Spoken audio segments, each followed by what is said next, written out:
magacaygu waa Sawda Xasan Xuseen Himilo. waxaan rabaa inaan maanseer aan hore u curiyay aan maanta soo bandhigo. maansadu waxaa la yiraahdaa gobonimo, waxayna u dhacaysaa sida tan.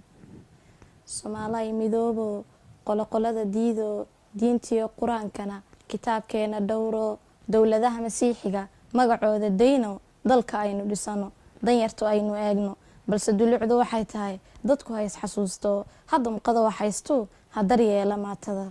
dadku wada hayaamo midmabeel u cararo waynu wada dareerne dalka yaa iska leh wadamqada dadweynaha danyarta yaa u dooda balse dulucdu waxay tahay dadku hay xasuusto hadda muqada waxaysto hadar yeela maatada dad yahow sidaan maaha aynu wada dadaalno dal shisheeye diidno dowladaha dunida jira dadaalkoodii eegno waxay doonayaan waa darajiyo aqoon dheer master iyo digrii weeye inaguna dariiqiyo inaan eegna daaraha Dubay iyo Daa'if waa inoo duleynimo balse dulucdu waxay tahay dadku hay xasuusto hadda muqada waxaysto hadar yeela maatada.